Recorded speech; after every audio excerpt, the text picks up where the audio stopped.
Hey everyone, welcome back to my channel. If you are new here, I am Kimberly. I am a homeschooling mom of 3, and today's video is going to be about what I keep in my morning basket.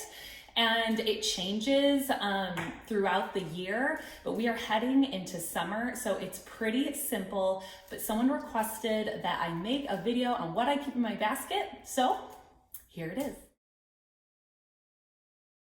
If you are new to homeschooling and you don't know what a morning basket is, you don't have to have an actual basket, but pretty much what it is a time in the morning. It certainly doesn't have to be in the morning. It could be in the afternoon if you want to, but typically in the homeschool world, it is a time where all the kids in your family come together for probably a short time if they're really young, or maybe for an extended amount of time, maybe for an hour or longer. It really depends on your family, where you are doing like group subjects together. So my kids are really young. They are soon to be 8, 5, and 4, and I've been doing a morning time. I call it table time most of the time because we are sitting at our dining room table while we do it, but we do it in the morning right around 8 a.m. We are very much early to bed, early to rise people, so by 8 a.m. we've been up for a really long time and the kids are ready to go. So I found this super cute basket. Honestly, walking my dog and my neighbor was throwing it away, and I completely picked it out of the garbage. I hosed it down and Lysoled it, and it has been awesome, just absolutely perfect. So what do I keep in my morning basket? Well, for right now, because we're going into the summer months, it's the end of May, almost June, I like to keep it really simple in the summer months. So I usually keep my planner on what I track for the day. And this basket just sits on the floor in my dining room here, actually like right down there. So I kind of pick out things out of it throughout the day as we do school. So this is my planner. I have a video on why I don't use a homeschool planner. I can link that below if you want, but I keep my planner in there. And when we first start our morning basket time, if you watch my day in the life video, you can see kind of how we do this. So when we first start our morning, I will start pulling things out and just making little piles on the table of what each child is kind of doing for their morning time. So I'll pull out the stuff that is kind of like our group subjects. So I have our morning devotional. I love this book. It's Veggie Tales, God Knows Me, 365 daily devotionals, and it says for boys, but I honestly do not take heed, and like 4 girls, 4 boys, it's for everybody. So we've been working through this 4 years, absolutely love it. And then we are a Catholic family, so I will do 1 spread a day out of my first catechism for the kids. And literally I'll just read that side and that side, and then we'll be done with that. And then we are still working through our gardening, our grow. I have a video on our big plans for our like urban farming gardening. I can link that video below as well.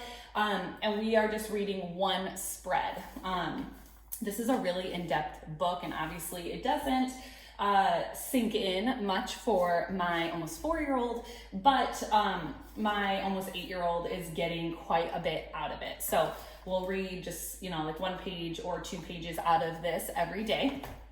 And so this is what we quote unquote do all together. Oh, as well as occasionally, I don't do it all the time, I'll read 1 saint out of our illustrated book of saints. So when we sit down, this is the stuff that we are technically kind of doing together, even though everyone kind of has their own separate thing that they're doing and we're all sitting together. I'll also say, if you have really young kids, put food, like make sure you put like food on the table. I know even to this day, if I don't have like a stack of toast or bagels or fruit, whatever, I can get my kids to sit at the table much longer during morning time if there is food.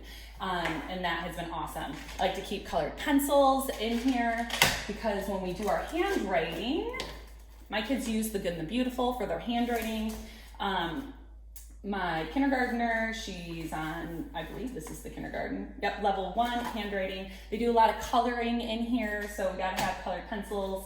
My little guy, he's also doing the Good and the Beautiful. What is this? The pre-writing, doodles and pre-writing. He doesn't like to color too much. I don't know about you, but I found that my little guy, and many of my friends who have boys, they're not really into coloring, and you know what? That's okay.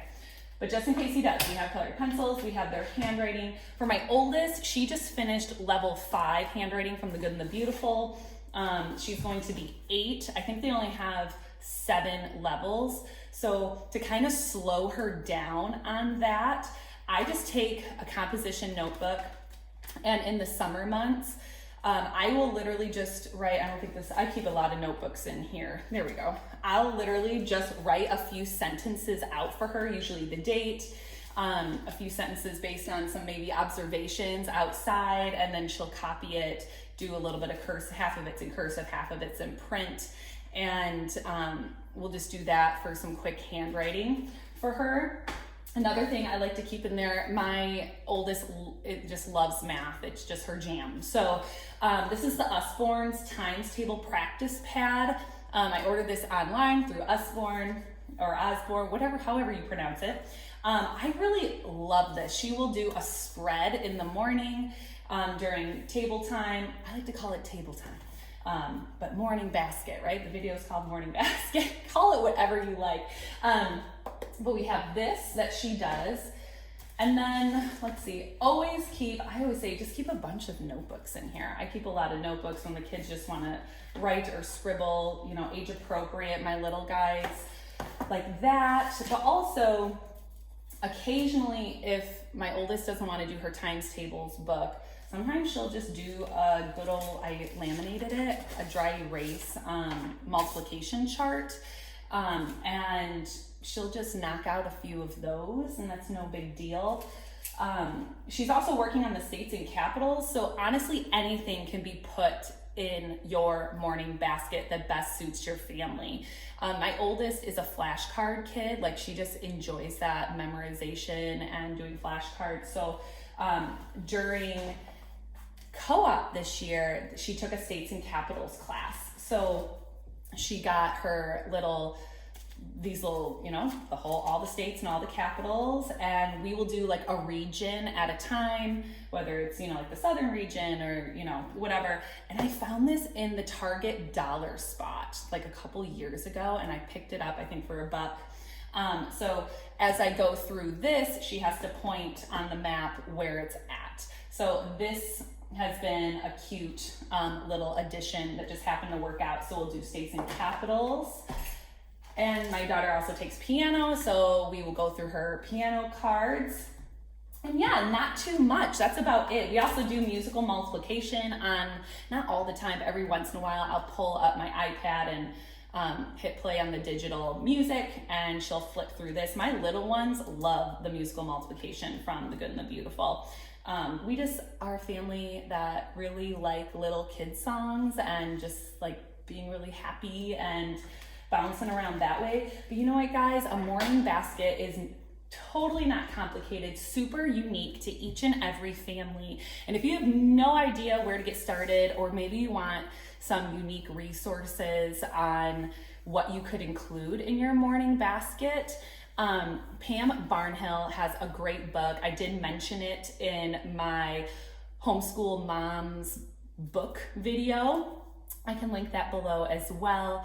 But she has a whole book on what a morning basket is, things that you can put inside, and it's just an awesome resource. You can get it from your library or you can purchase it, whatever works for you. If you have a morning basket, please comment below with some of the cool stuff that you keep and do with your family. I would love to hear from you. If you like this video, give it a thumbs up, and we'll see you next time, guys. Bye-bye.